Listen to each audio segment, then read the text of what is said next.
1, 1, 1, 2, 1, 3. Yes.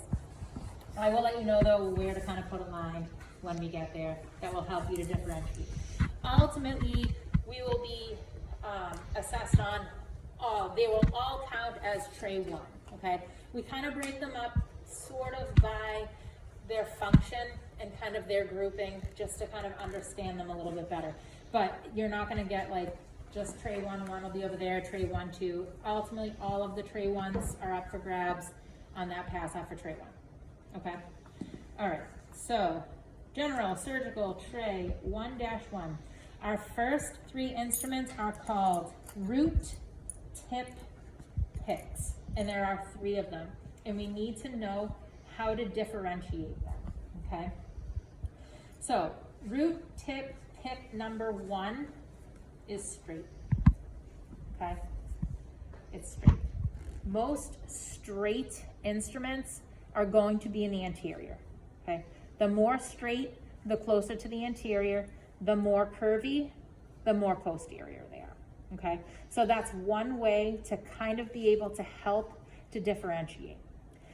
Root tip picks, okay, are to remove small root tips and specula, okay? Specula is just kind of debris, okay?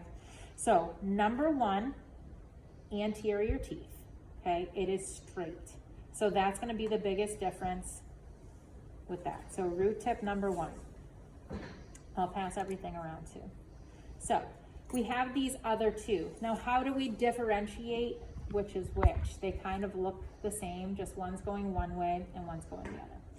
So first thing is we need to know what a cutting edge is, okay? So the cutting edge is kind of like a working edge. That's gonna be where we're going to utilize the instrument's power, okay? So the cutting edge in this case is going to be that concave side. So if we're holding it, there's a concave and a convex side. So when I pass it around, you'll see it. That concave side is that cutting edge. Okay, when you look at it, it's kind of less shiny than the other side. They're both gonna come to a point, but it's gonna be that concave side. Now, one of the ways that we can differentiate how to figure out which number they are, because this is how we're going to, so if this is on a table, you're gonna have to pick it up and say, this is root tip number 3, okay? And you're gonna need to know how. We utilize the compass, okay? It's hard to say right and left, right? Because in dentistry, right and left gets a little bit confusing because is it patient's right, our right? So we're gonna use east and west, okay? So if we are looking at a compass, north, south, east, west, okay? We're going to look at the cutting surface. So I want you to write a note under those 3 instruments. Look at cutting surface, okay? Underneath that, you wanna write the lower number points east. Okay, so that little philosophy is going to hold true for quite a few of the instruments. So let me show you what that means. So we're holding these up. The cutting edge or the cutting surface is facing us. We can see that this point is facing east. So that's how we know that this is root tip pick number 2. East is always going to be the lower number, no matter what the numbers ultimately are. East is the lower number. So that's how we know this is root tip pick number 2, root tip pick number 3, okay? So what root tip picks are doing are literally doing that. They're picking root tips. So when a tooth has been extracted, sometimes that root tip breaks off. Okay, it's just a little like flex point in the tooth that kind of can pop right off, and the apex kind of gets left in there. Ultimately, you don't want to just leave it in there. So a root tip pick is meant to go into the socket, kind of get underneath that piece that might still be there to kind of pick it up. Okay, to kind of get underneath it and pop it up. So anterior teeth, straight, posterior teeth, okay, are going to be more curved.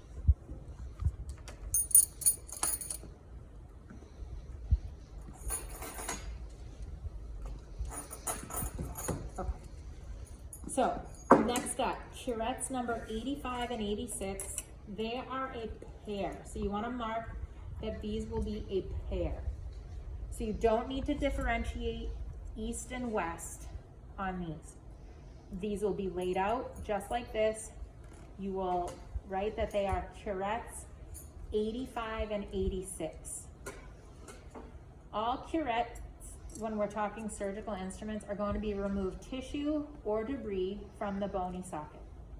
So imagine the tooth has just come out. There's going to be tissue left behind, right? So the tissue or any maybe bone fragments, just this loose kind of stuff. The curette is going to scoop out any of that debris. So the tooth will have been removed. The dentist will then go in and scoop out any kind of debris that might be there.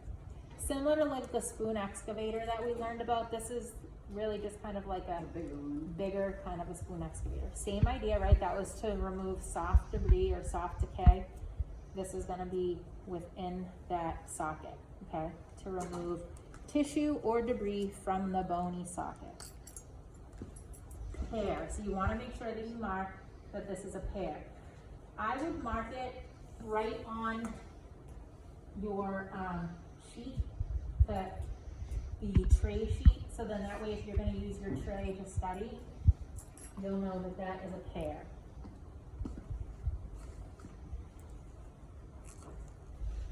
Kirkland knives, next, is also a pair, okay?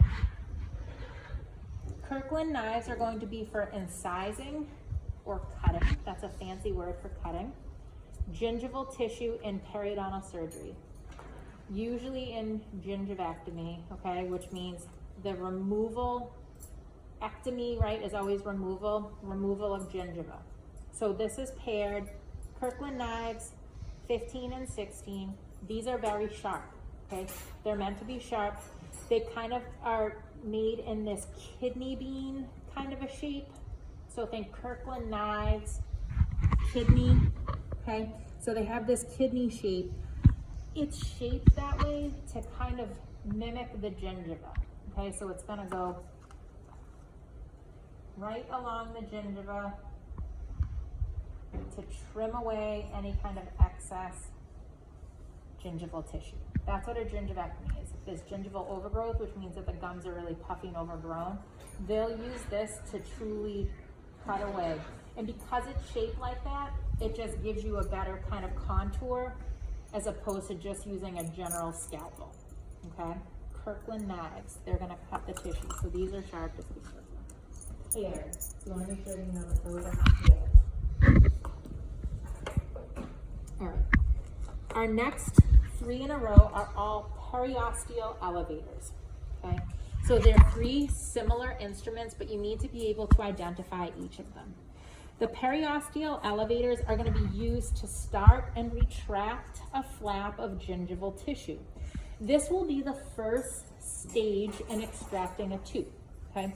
So what this is going to do is just to start to remove that gingival tissue away from that tooth, okay?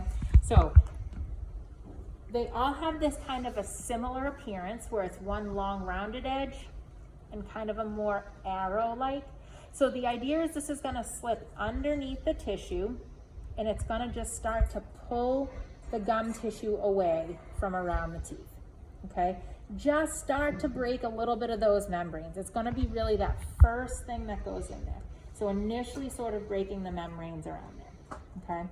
So the first one is the Mead number 2. The trick to remembering this, you want to write this down, is it looks like a pencil, okay? Like a number 2 pencil. It has that same kind of, I don't know if it's an octagon or, okay? So that's how you're going to be able to differentiate. This is a Mead number 2, okay? Just like a number 2 pencil.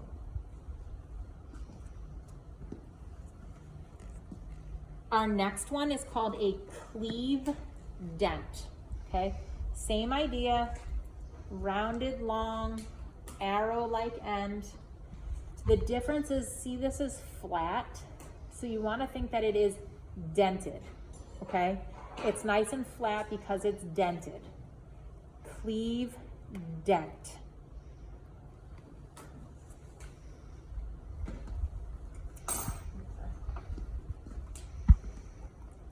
All right, and then this is a really large one.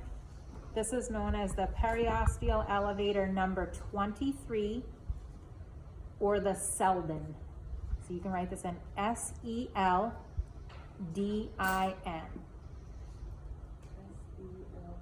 D-I-N. S-E-L. It's just a periosteal elevator. So it's also, it's a number 23, or a Selden. So you can see this one's a little bit wider. This is going to be to retract larger areas of tissue that you might need to kind of be pulling away. What am I saying? It's right on the sheet. So on the tray sheet, S-E-L-D-I-N. So you want to make sure that you're putting your notes on there too, because that's what you're going to want to refer to when you have the trays in front of you.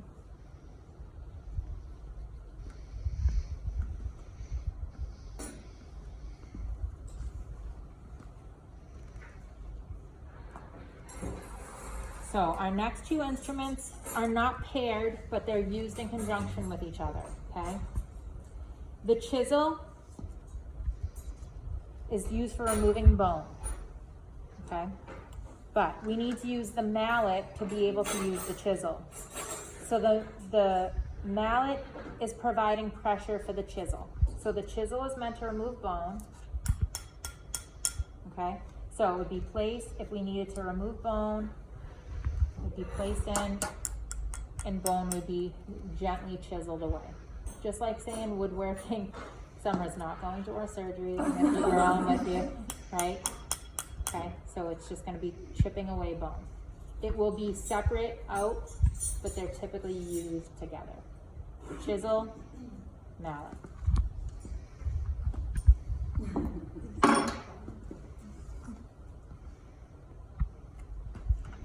That there, we can, okay.